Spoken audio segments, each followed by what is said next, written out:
tinamaan ka ng bala sa binti.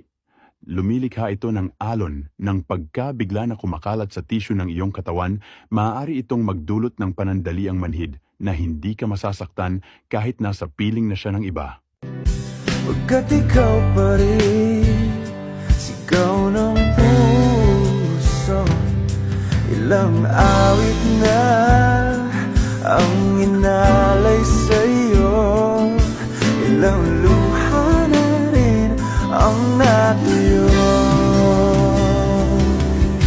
Kailan kaya muling makakatawa? Hindi ko pinipilit, walang lungkot na sumisilip.